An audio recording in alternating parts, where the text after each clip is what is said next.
Hi. Hey guys, how you doing? Just Mike and I today. So Yeah, 'cause everybody's abandoned us. yeah, Russ decided to go off and do other things.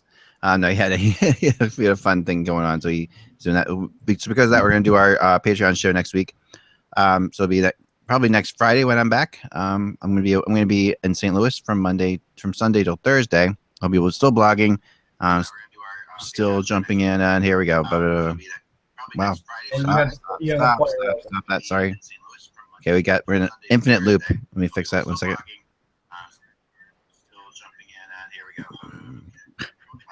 Okay, hold on. I'm stuck in an infinite loop I cannot get out of. 1 second. Stop it. There. Okay. Apologize. Yeah, geez, I had like 3 windows open. At that point, I just have to stop talking because otherwise we'll just keep hearing my voice, which is a nice voice, but Oh yeah. I had to say, it's like 90 degrees in Buffalo, and I'm one of these people that since I live in Buffalo, I really hate hot weather. And Right. I hate real cold weather too, but I just like when this 3 weeks to a month in like late July and early August when you have to basically run your wall unit air conditioner 24/7 to just be able to survive. It drives me batty. I like so, and I have a timer on my air conditioner, so it goes off like an hour and a half after I go to sleep. It's tough to get to sleep with the thing churning like a B-17 engine in the background. Well, anyway, I'm complaining to my friend who lives in Arizona about the weather being hot here, and she's like, "Oh yeah, by the way, it's 110 here, so shut up." Okay, that ends the argument. I can't say anything more because it's 20 degrees hotter there, and you could basically fry an egg on the hood of the car in Arizona. But the humidity here with it being 90 just drives me batty. Anyway, so Oh yeah, no, I mean it's I've been, as many of you know, trying to build my synthetic rink out and back, and I'm getting close to finishing it, but it's been I have to do it probably in like an hour increment at a time because of the heat, and it's pretty much just me doing it. So I can once in a while get my deadbeat children to help me out. I'm really getting like a little pissed off about that, but we have to talk about it later. you're That's you're deadbeat children. I love my children. I just wrote about how much I love the children too, but I love my children and they are amazing. But they definitely they Deadbeat. don't quite understand the concept of hard manual labor. They're very artistic, sciencey kids. But out there trying to, when I'm out there laying boards, man, cutting things, I'm really, and these hands, believe me, I mean, these hands didn't see a hammer or nail till I was 30. So I'm not complaining. I'm not saying that I was any better than this, but at the end of the day, Yeah. we're almost ready. We're almost done. And it's so freaking hot. And I love the folks at Synthetic Ice, and I'm going to talk about them a lot as soon as I get something. I'm going to show pictures because they help me out with this deal really in a big way. And you'll love it when you see it. And it's the goal is to be skating on it tonight, and I think I'm going to make it. It's just yesterday I ended up in meetings all day. Too much why I missed the podcast yesterday. I apologize for that. And then, so today, hopefully after this podcast, after I do a couple more things and a couple more meetings, and when it gets a little bit darker, I should be able to finish the last hour of what I have to do on this thing and get skating on it tonight, which will be fun before we leave on Sunday morning for St. Louis for a week. But yeah, we're gonna get into the show, and let's get it going. Hey, here we go.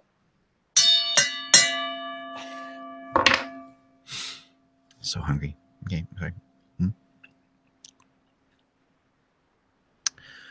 Hello, Hockey World. It's Friday, July 29th, 2016. I'm Michael Agello. And I'm Eklund, and you're watching the HockeyBuzzCast on HockeyBuzz.com. This is the podcast that comes to you every Monday through Friday at this time, fills you in on the comings, goings in the hockey world, and is brought to you by people like you at patreon.com/hockey, where you can donate up to $25 or whatever you want to donate a month. Some people are doing $5 a month. Some people are doing $10 a month. We do special podcasts here and there for those people. We had a great one this past Monday. We'll have another one next Friday. You can donate $1 million if you want to. You sure can. $1,000 will get you that bell back there. But not a cent more. Actually, someone, if you offer me $500, you might get the bell too. You can definitely, the bell's negotiable, but just throwing it out there. It's hard to find one of these like actual bells with an actual mallet like this. That's something. I mean, that's not every day. So anyway, that that's the deal there. We have some fun little news. It's going to be kind of a quick hit. There's a little bit of a slow news day because we're sitting around waiting for Tyson Barrie and what's going to happen there. That's basically the big story today. Tyson Barrie, who is $2 million, about roughly $2 million apart from his team now, they are in arbitration. They've gone to arbitration. The hearing is ongoing, as I understand it. I'm trying to find out if it's broken up yet for the day, or if they're going to go and leave a message. These things can be damaging when it gets to this point. There's a reason that 23 of the 25 settled. This one, and I guess the one with the Maple Leafs still exists, right? Martin Marincin, yeah, I think his is in August. I think it's August 2nd. I think that's the last one. So, and that's not nearly as at the level. Yeah, no. I actually wrote about it today because not because there's any great hue and cry for Martin Marincin, or it's a key signing, or whatever. But with him, it's the Maple Leafs are starting to get up there in terms of pro contracts. I think depending on what ends up happening with Jimmy Vesey and the whole situation with Jared Cowan and his disputed buyout, the Leafs could have as many as 48 players under contract, and that doesn't leave them a lot of room going into the season. So you only have 50 NHL contracts, right? And I don't think that they're going to find another team to do a 5-for-1 Michael Grabner deal like they did last year. So right. That's something that as they go on, because they have unsigned draft picks just like everybody else does, so they're going to have to create room as the season goes along. So that one is interesting. But the Barrie thing, I would be surprised if it gets settled, and that's going against the norm right now. As you said, all these previous ones have been settled, but we know where this situation is. His name has been out there in terms of trade rumors. He believes he's worth a lot more. I believe that the amount that he put up as part of the arbitration was $6 million. They came back with 4.25 or 4.5. Yeah. So it's not exactly. We're talking almost $2 million. That's a big gap, and I'm sure he wants to get that 1-year deal and then go to unrestricted free agency, and they're not going to offer him more than a 1-year deal. And maybe a trade is upcoming after the arbitration. You don't know. That can happen, and the deal has to be signed, and all that stuff has to. Once the arbitration, you're bound to that. This is binding arbitration. You've got to, unless you're gonna walk away, which they're not gonna walk away from Tyson Barrie. No. So they're gonna have to sign him. And this is the same team that has had a history of this, to a degree. If when you look at teams that do let arbitration play itself out, the Colorado Avalanche are one of the teams that has in the past. And I think of what's his name in Buffalo right now. Right. Yeah. And he played out arbitration, and we've always said that when you play arbitration out, it generally means that the player's eventually getting moved. It means that this player's probably not a career Colorado Avalanche, whether or not it's now or later, or with Well, with Colorado, and it's just really, I understand they have a salary structure, and the way they look at things is, okay, you have a guy like Matt Duchene, who's your number one player at that point, and Ryan O'Reilly wants to make, and Matt Duchene was a 3rd overall pick. Ryan O'Reilly was a 2nd round pick. Ryan O'Reilly, or they believe that Duchene should have been the top paid forward. And after having a year where Ryan O'Reilly had a better or equal year to Duchene, he was like, okay, I think I deserve as much or more than him. Right. And they would not go over that amount. So that when he signed that offer sheet with Calgary a few years ago, it was going to pay him more in salary, but the cap hit was going to be the same. So I think what's going on here with Barrie is they don't want to pay Barrie as much or more than Eric Johnson, and Eric Johnson's making $6 million. So they're holding the line on salaries. And that's all fine and good, but in the end, sometimes you have to step back a little bit. Yeah. You have to retain the players that you want to retain. Now, simply, if they don't want to retain Tyson Barrie, then you move them.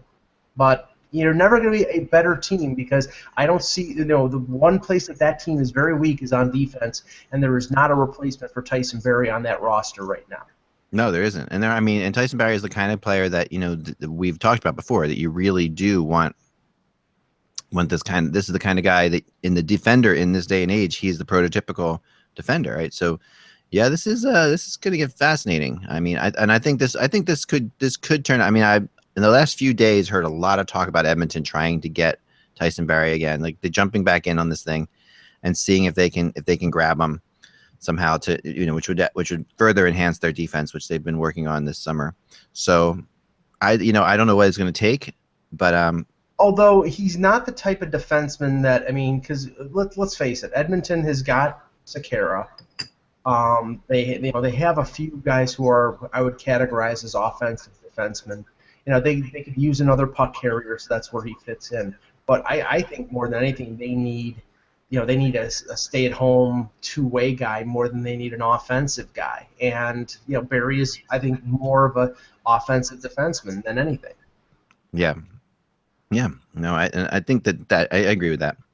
A couple of interesting other notes. So Matt Dumba, did that signing happen before or after the podcast yesterday? After, right? It happened after. Yeah. Right. So Matt Dumba signing yesterday in Minnesota.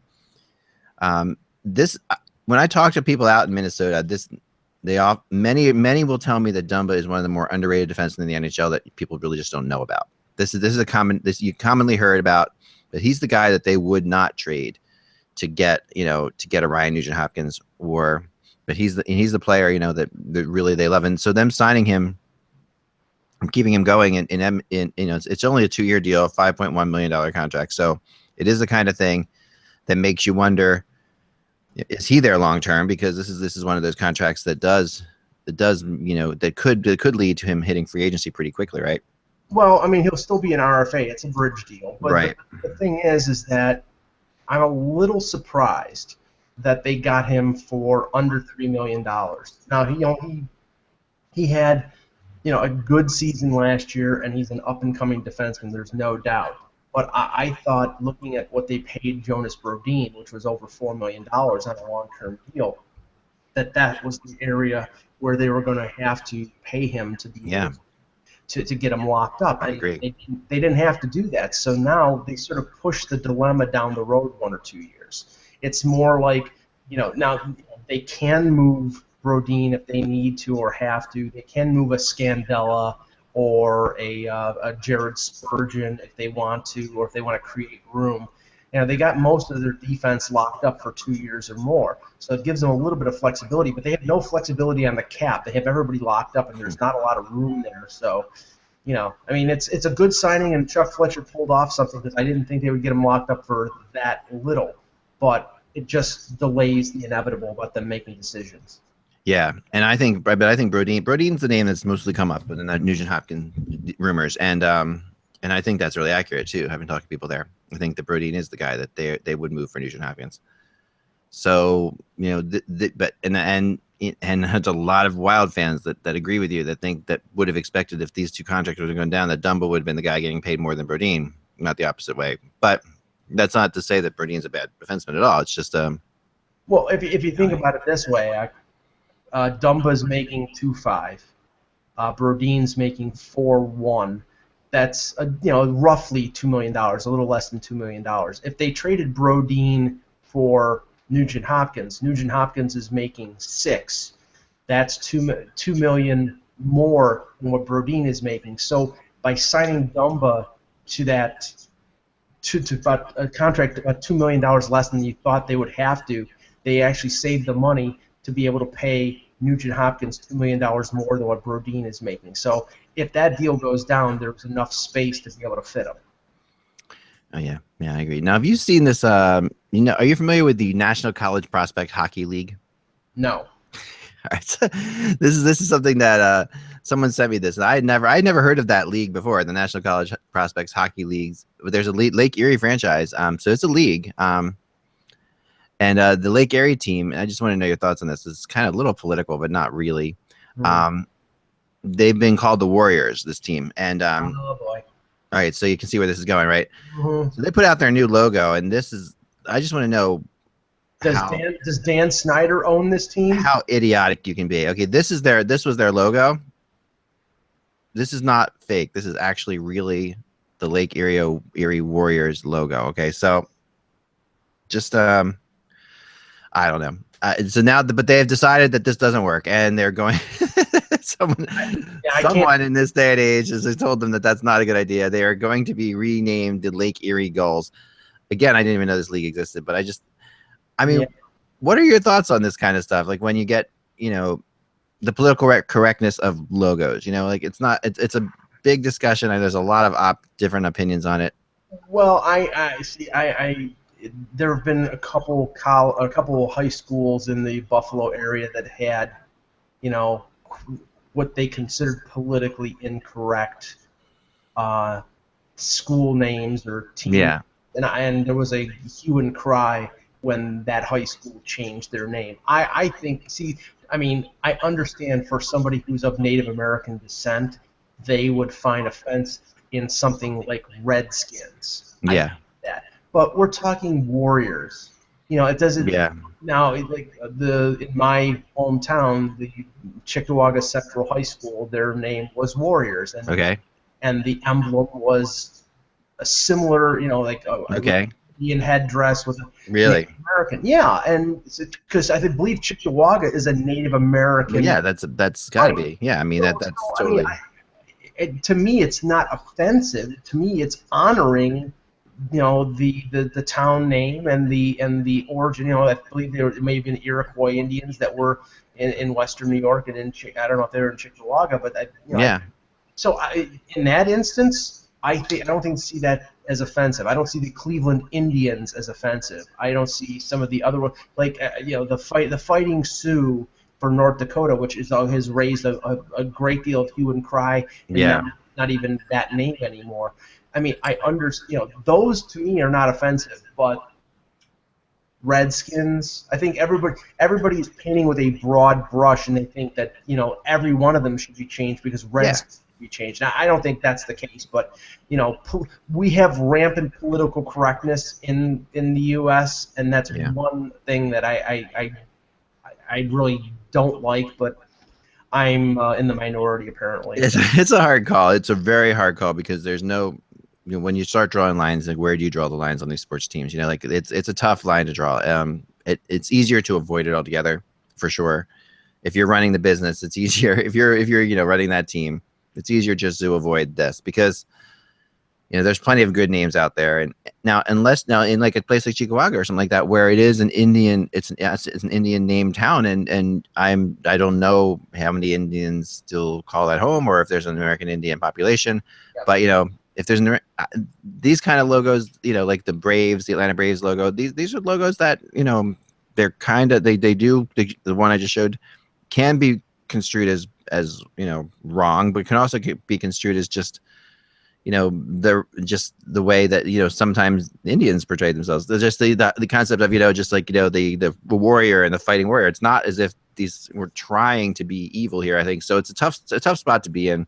And it's probably the Seneca Nation and not the Iroquois, because the Senecas are the ones who have the casinos in the area. So okay, so yeah, and I'd like to go to them and see what they think about this kind of thing. Like that's if it really offends them, because it's hard to say that something it's easy for all of us to say something offends someone else, when it's not, and try to be too careful. And at the end of the day, I'm the first person to just say, it's easier just to not deal with this, because if we had something like that at Hockey Buzz, I would just be like, why do we want to risk offending somebody? It's not worth risking offending anybody.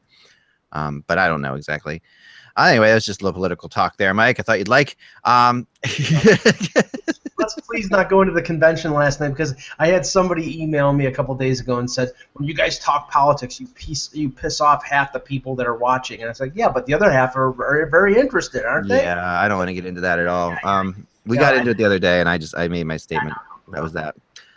This is a really good picture. Okay, so let's talk about something happy for a second before we get into it. This picture is I found this on Reddit. It's Jeff Brown and Jeff Chikrin, okay, both who were second-round draft picks in 1984, holding up their infant sons, Jacob and Logan. So this is pretty funny because both guys were picked in the first round this year. So this is a pretty cool photo. Like here they are. So this is wow, isn't that wild? So that's Jeff Brown and Jeff Chikrin with Logan Brown and Jacob Chikrin, and both.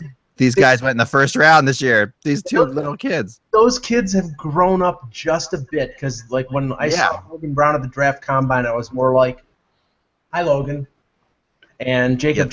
I know Jacob Chikrin's huge too. Holy cow! But that kid is like he's a he could be a bodybuilder. He's so physically imposing, and that's though he was a first-round pick of the Arizona Coyotes, and there's been some talk that he may have a legitimate chance of making the Coyotes as an 18-year-old. Yeah. So, that's a cool photo. I like It's a cool that photo. I heard earlier today. I heard Connor Murphy interviewed, who was extended yesterday, and it's funny because Gord Murphy was his dad, and Gord Murphy and Jeff Chikrin played on the same Flyers team that I grew up watching. So it's funny now that you have Connor Murphy and Jacob Chikrin in the league. They're both, this is really.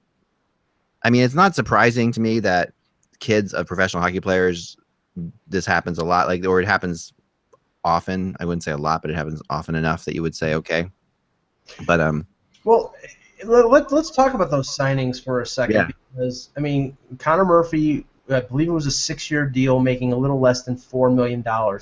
I understand, he's a big defenseman. He's probably more of a stay-at-home type than an offensive guy. He only had 17 points last year.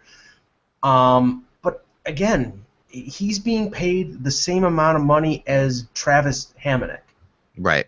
And is this a mark of the escalation of the price of defensive players? I think it is, because I'm not saying Connor Murphy's not a good defenseman. He is, but you're paying almost $4 million for a guy. Now I think he's probably a second pairing guy, but on a really good team, he might be a bottom pairing guy, and maybe he can grow into a second pairing guy. But you're talking $4 million for him, and then they signed Michael Stone, who had a really good year, 36 points. He had 30 assists, and signed him to a 1-year deal for $4 million. So $4 million isn't going as far as it used to, Ak. No, I know. No, it's so true.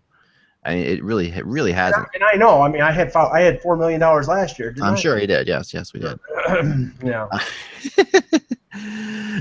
Something I heard somebody else talking today, and I really thought this was fascinating. I wanted to bring this up to you.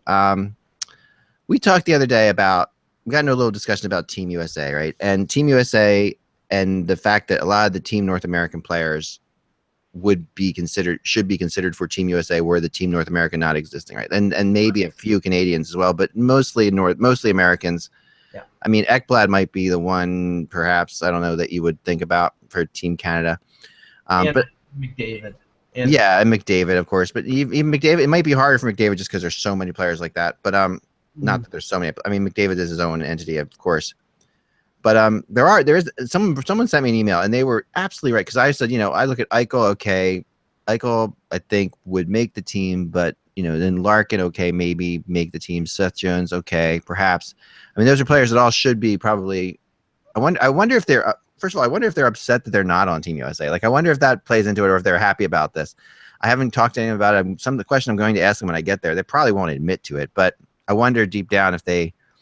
But then someone brought up a player of mine that definitely is on North America that would make Team USA right away, and I was like, we didn't even talk about him, and it just kind of baffled me. Like, I completely forgot about this player being on Team North America, which is insane.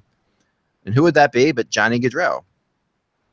Johnny Gaudreau would definitely, and I talked to some people at Team USA about this, and it's a very, I mean, think about it. I of all the players on that team. Do you think he would be more likely to be there than the other guys? Because I kind of do. Are we talking about the Team USA being coached by John Tortorella, or just a generic Team USA by? Let's just talk about what should be on Team USA. Okay, well, if that's the case, then yes, because we made the argument that the 2014 team in Sochi had 2 scorers. Now, they had more guys who could score, but 2 pure scorers in Patrick Kane and Phil Kessel. Right. This team does not, and it doesn't even have Kessel. Even after the injury to Ryan Callahan, they didn't choose him. They chose Paul Murray. They have one legitimate show-stopping scorer in Patrick Kane. They have some other good guys like Pacioretty, but they're fairly bereft of difference-making offense. And Gaudreau is a difference-making guy. He's smaller, but he's so quick, and he creates opportunities. So yeah, I think Eichel, I think Larkin, I think Gaudreau, I think they would all be in the mix. I think that some of the defensemen will be in the mix. But, yeah, and I don't know about how these guys feel. I'm sure to the media they will say, "Oh yeah, this is going to be so exciting. I'm playing with my peers and this and that." Yeah. It's like, okay, you're sort of in a limbo state. Like, okay, you win this, you win the championship or the World Cup, and you're going like, "Yay, North America!" Right. Huh? Right. Like, okay, where's Mexico? It's okay, Canada, U.S., great. I mean, I think the fans in Toronto will actually cheer for Team North America over any team other than Canada Yeah. because there's more Maple Leafs on that team, and at the game, these games are all. And then if they play each other, you would have to question who the fans of Toronto might root for. Like if they play each other in a championship game, that's a tough call, right? But Yeah. it shouldn't be. I mean, and that is a little bit why this feels pretty flawed to me at some point because. I mean, the guy pointed out to me in an email, Johnny Gaudreau was the 7th leading scorer in the NHL this year, which I did not realize. I did not realize that. I mean, I know Johnny Gaudreau had a good year, but he scored as many points as Pavelski, and that's just, and he was tied for 6th actually with Pavelski, right? That's just. I mean, first of all, that's 5 points less than Sidney Crosby. That puts things in perspective. So I understand the reason why they wanted to make this an 8-team tournament. And they created this, they created Team Europe so that Anze Kopitar could play in the tournament. Basically, it's like, okay, you wanted to include, the Swiss and the Danes and all these other nationalities that wouldn't be able to put a team by themselves on. I get that, and that's fine, but that's sort of what Team North America is, and it's like you have multiple nationalities, and if they are successful and if they win, like what national anthem is going to be played? Are they all 7 of them going to be played at the same time? Right. But I think that and I know the reason why, because if you put out a Team Slovakia or if you put out a Team Germany, they would probably get killed. Right. Why not go with the 6-team tournament and just have a round robin instead of having 2 divisions of 4 teams and 3 preliminary games? And I mean, I just think you created something for the sake of the tournament, and I think it loses its gravitas when you do that because it's not something that's born out of nationality. It's just born out of convenience for this tournament. Well, yeah, what it was done for was this is an NHL event, and they want NHL stars playing in it. That's what this is all about, right? So they want as many NHL stars playing as they can, and they knew that a lot of these stars would not make Team Canada. A lot of these younger players, and a lot of them wouldn't make Team USA, and I guess they didn't think the same of the younger players from overseas. But when you look at like Kuznetsov and Panarin, who are both also in the top 10, they are 24, so they're just over the age limit anyway to play on that team. So if if you were to take some of those guys, you could say, okay, that's to me that's interesting that they're just over the age of what that team would be. Well, what will be interesting is to see if this, whenever they have the next World Cup, whether they will deviate away from this North America Europe idea and do something else. I mean, the depth of talent is so deep with Canada, you could conceivably make 2 Canadian teams. Yeah. It's getting to the point where you could conceivably make 2 American teams. And if you were to do that, if you were to make 2 Canadian teams, how would you do it? Would you? And that to me, I think what you'd have to do is you'd regionalize it. You'd have to have Western Canada versus Eastern Canada. I think that would be the cool way to do it, not to just like pick even teams. But I think if you go to Western Canada versus Eastern Canada, I mean, who wins in that case? I mean, obviously there are more stars from Eastern Canada. Western Canada would get Carey Price. They would get Carey Price, right? And they would have another. So I think that if you're going to do it, someone else recommended that. Okay, what if you were to take French Canada? I would say Ontario versus the rest of Canada. Okay. Because with Ontario, you'd have Stamkos, you'd have McDavid, you'd have. There you'd have something because you would definitely have if you put that in Toronto. Now you'd have something, right? Because you would have something that really would be. There would be a real rooting interest. There would be an actual because Ontario people are obviously very proud of Ontario, and they should be. And it's a huge hockey hotbed. So, someone else recommended. Okay, what about French Canada versus and I said that's a little. I mean, you don't quite. You don't really want to. I think that's a kind of a wounded thing that you don't really want to open up. I mean, you could divide it up and say, okay, Ontario and the Maritimes. and then Yeah. back in Western Canada, because with the Maritimes you get Sidney Crosby. That would, you know what? That yeah, but you don't see that. Then you would if you did that, you would just people would be furious. They'd be like, obviously you want McKinnon and Crosby, and that's what you're gonna get McKinnon and Crosby, and that's the whole. No, you have to go. If Ontario's gonna do this, they got to go full tilt Ontario, and that's it. And then no one can be mad about it because then you're from Ontario. That's it. But let's think about that would be a fun blog to do, a Team Ontario versus the rest of Canada and how that would play out. Yeah, I'm looking up where Braden Holtby is from. I think he's from Western Canada, so I think the problem area for a Team Ontario would be in goal. Yeah, Holtby is from Saskatchewan, so I think I'm pretty sure that Price is from Alberta. So you're talking third, fourth string. You're talking third or fourth string goaltender when it comes. Where's Steve Mason from? He's from. I think he's from Toronto. I think he is. I think he might be your best Ontario goalie. Yeah. I'm just because he was like fifth or sixth in the depth chart when I heard as far as Team Canada goes. Yeah, he's from Oakville. Yeah, so he's from suburban Toronto. Yeah, so he might be right. I like that though. I like this experiment. We should do this. We should work it out. I see. The thing is, I think that would be more true to. I mean, honestly. Yeah, that would be more true to the spirit of this whole thing. Who the hell do you think Don Cherry is cheering for? He's always been the backer of the OHL and the backer of all those Toronto boys and those OHL. Oh, I know. Boys. Can you imagine that? I mean, can you imagine Don Cherry in that tournament? That would be phenomenal. He'll be. I mean, Sportsnet wants to do something fun, or CBC wants to do something fun. That would be fun. He'll be arguing like it'll be like point counterpoint or crossfire with Don Cherry arguing against Don Cherry, like the Western Canada Don Cherry against the Ontario Don Cherry. Yeah, right. I mean, here's the question though: if you split Canada up and you gave the U.S. back its under 23 players, that the balance that would change everything too. Like at that point, would the U.S. become more powerful than either Canadian team? Can you imagine the hue and cry? Say that's what happens, and right. All their players. And Canada is split up into two teams, and the U.S. wins. The argument will be, oh, of course they won. They had to split us up because we're the greatest hockey country in the world, and they take us on one. They had to.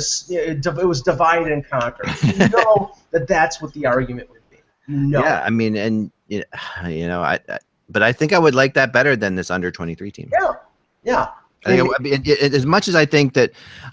And that's not to say that the under 23 team won't be a lot of fun to watch, because they will be. This will be. I mean, I think that if you're going to miss, you're not going to miss a game for that team. I mean, that team is so crazy, has so much talent and so much speed on it, and that team's going to be a favorite, I think, over anyone but Canada. I really feel that under 23 team, with the exception of Canada, it should win and should beat anybody. Team Ontario. We got to come up with a jersey for Team Ontario. Team Ontario. Yeah. Yeah, it just can't be blue and white. Sure it can. Sure it can. Just put them in. Might as well have the Maple Leafs team. Maple Leafs play if you do that. No, but I think that this is now I think that I wonder Team Ontario versus the rest of Canada. I think the rest of Canada would. I don't know. Like you say, goaltending is such a big thing. So Price and Holtby, but Mason's no slouch. So you put him in there. Wait, who's the third stringer right now? It's. Who's the third stringer behind after? Hold on. After Price and Holtby, I'm drawing a blank. It's not Mason. No, it's not Mason. 1 second. Price, Holtby, and it's not Luong. Crawford. Corey Crawford. Where is he from? And I believe he's from Western Canada too. So. I think so too. Yeah. But Luongo is from. Let's see. Well, Luongo is from Montreal, I believe. And so is Corey Crawford's from Montreal. That's right. He is from Montreal. I mean, that's like you say, if you do East versus West, that's the other thing. But you could do East versus West, and then you're giving the population base is so much stronger in the East. Yes. That you would think the East should be able to beat the West. But there are some really great players from the West, so it's hard to say. Like going through this list, just. That's the thing. Like, I think it's, if I'm wrong, I'll correct myself. But I believe it's 1/3 of Canada's population is in Ontario. I mean, Toronto is a city, and the GTA, I believe, is around 10 million, and I think the population of Canada is around 35 million. So you're talking 1/3 of the country, and the greatest center of hockey in the country is in the GTA. So now I'm starting to sound like Don Cherry. But yeah. No, I mean you are, and then I mean that's let's see if I have it here. I'm trying to find the actual roster done in a way where I can see where these guys are from. Can't find it anywhere. Well, okay. But I mean, when you go through like Drew Doughty is where's Doughty from? Doughty's from. He's from Toronto, right? He's from Ontario. I believe so. I think he's from Ontario. I think he might be from London. He's from London. That's where he's from. Yeah, he's from London. There you go. He's from London.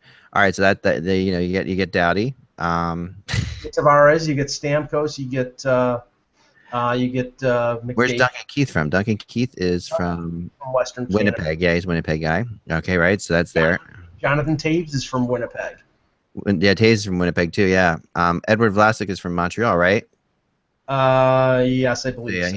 He's from Quebec at least, I believe, right? Yeah, he's from Montreal. Okay. Yeah. So yeah, I'm trying to. I mean, Shea Weber's from Saskatchewan. Western. I know, like you get the big defenseman out. As they always used to say, they grow the big defenseman out in the plains of Canada, right? So that's the truth about that kind of stuff. Dion Phaneuf is from Edmonton. Right. Now Peter Angelo is from Ontario. There you go. From Yeah. King City, Ontario. That's good. Toronto. Yep. Jake Muzzin is from Ontario. He's from Woodstock, Ontario. There you go. So I'm going through the list here of the players. So Brent Burns is from I think he's from Ontario. He's from Ajax, Ontario. Nice. There you go. You're starting to get some pretty good defensemen here put together. So about half your defense is from. But the funny thing is the majority of the forwards. I think a lot of the forwards are from. Well, let's go through it real fast here. So we're starting off with Jamie Benn, he's from Western Canada. He's from Victoria. Okay, so we got Jamie Benn's from Victoria. Then we've got Patrice Bergeron is from Quebec. Yep. Jeff Carter is from Ontario, I think. He's from Ontario too, but yeah, he's from London. Okay. There you go. Right. Joe Thornton is from London. Joe Thornton is definitely from London. Sidney Crosby is obviously from the Maritimes. Getzlaff is from Alberta, I think. Saskatchewan. Okay. Excuse me. He's from Regina. So we got that. Sagan is from Ontario, isn't he? He's from Brampton. Yeah, he's from Brampton. Yep. Mm-hmm. So is Corey Perry. He's from Ontario. Right. So this team is about half and half. It's actually kind of working out. Like, obviously you got Stamkos and Tavares, like you said. Taves, Thornton, Marchand. Brad Marchand is from Nova Scotia. Ooh, okay. Yeah. So he go there. He didn't live much of his life in Nova Scotia, though. I think if I remember right, Matt Duchene is from Ontario. And so is Ekblad's from Windsor. And Claude Giroux's from Ottawa, I think. Right?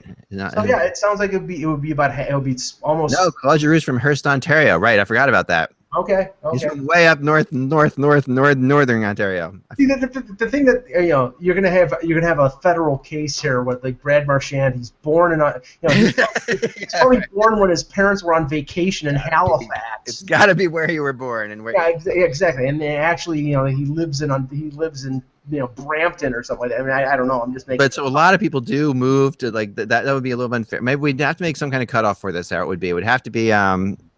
Great. We have to hire a private investigator. If you started playing your youth hockey in Ontario, like if you didn't play hockey anywhere before, like if you started 5 or 6 or 7 years old playing in Ontario, you're from Ontario. We'd call that. That would be.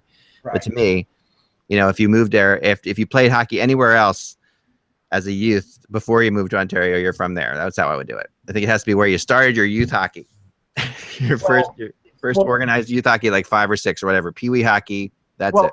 The screwy thing would be like a family like the Felinos, where I believe Marcus, the younger Felino, was born in Sudbury, Ontario, which is where Mike and the family are from. Right. He was either born in Sudbury or he was born in Buffalo.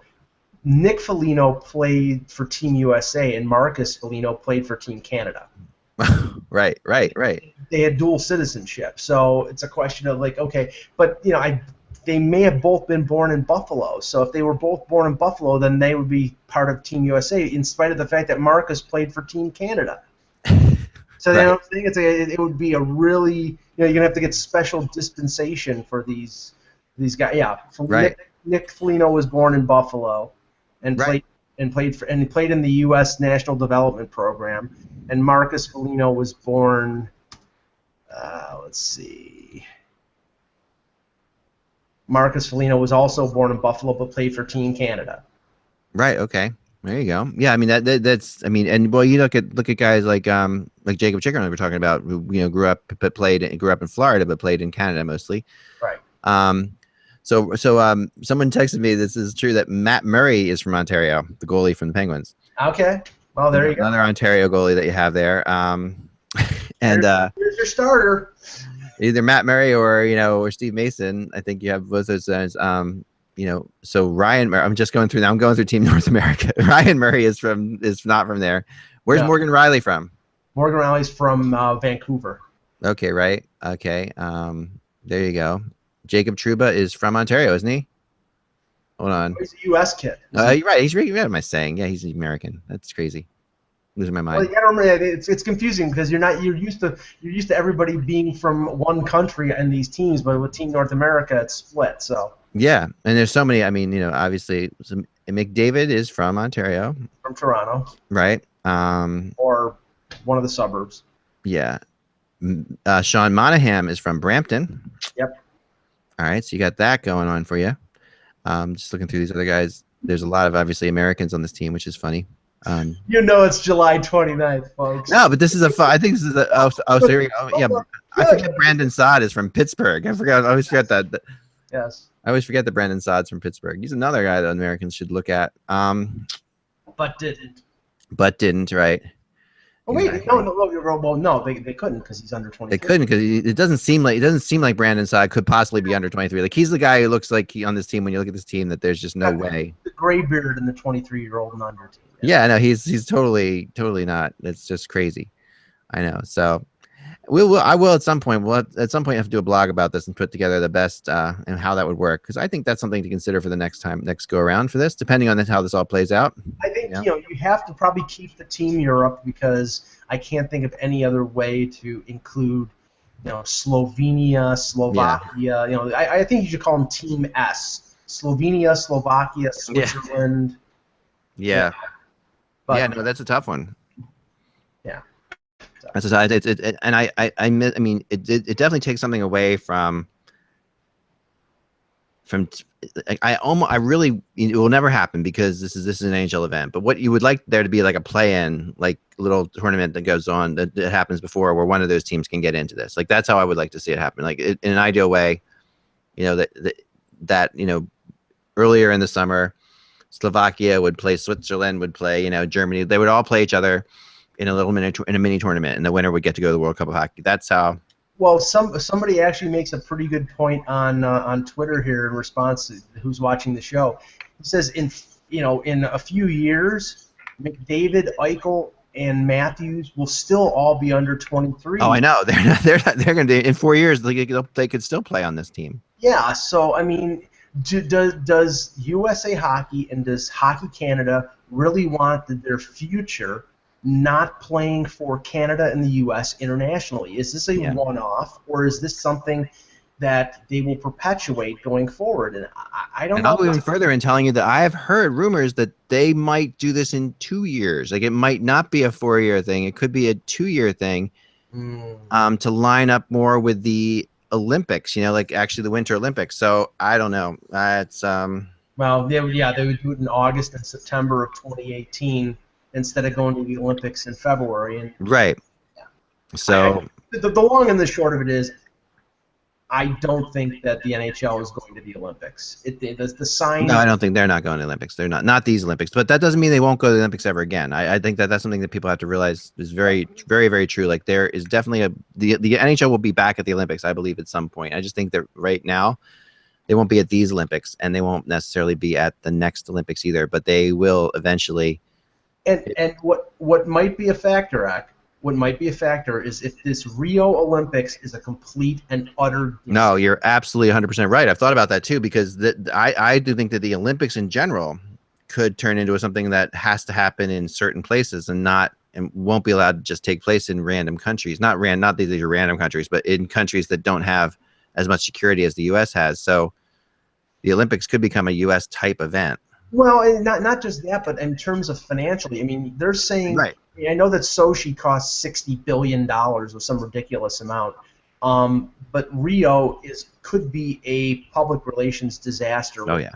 With golfers backing out, with basketball players backing out, with Zika and with all the water stuff, and and God forbid if there's a terrorist act in Brazil. The thing is, it's like if that happens and the Olympics are a disaster, they will not want the follow-up Olympics, which will be 2018 in South Korea, to be a failure as well. And the NHL backing out of that Olympics, being the centerpiece along with figure skating that everybody watches, they'll probably try to prevent that from happening, and maybe will bend over backwards to the NHL and give them what they want to be able to keep them in the loop. Oh yeah. No, I think that could happen. I mean, but I do think the likelihood that these events are held in dangerous places in the world is also going to go down seriously if something happens. Yeah, the problem is every place nowadays is. No, it is. It's hard to argue, but the money that makes the Olympics go is being spent here in America, right? So that's like, and that. So at the end of the day, you have to look at it that way to a degree in terms of the American networks who are putting all this money in. They might start demanding that it's in America. Yeah. Well, it's possible. And it's not, and that would just be something. It's not the greatest. I mean, I love the fact that it's in Rio. I love the fact you get to see different parts of the world from where we sit on television, and but I also have to say that going to one in Vancouver here in North America having covered that, it was incredible to cover one in North America where everything was pretty. You felt very secure about everything. Right. I mean that was 8 years ago, so it changes things too, or 6 years ago now. Anyway, that's all the time I have for today, but we will be back on Monday. Enjoy your weekend, and we'll talk to you then. Remember, without the buzz, it is just hockey. Thanks so much for watching.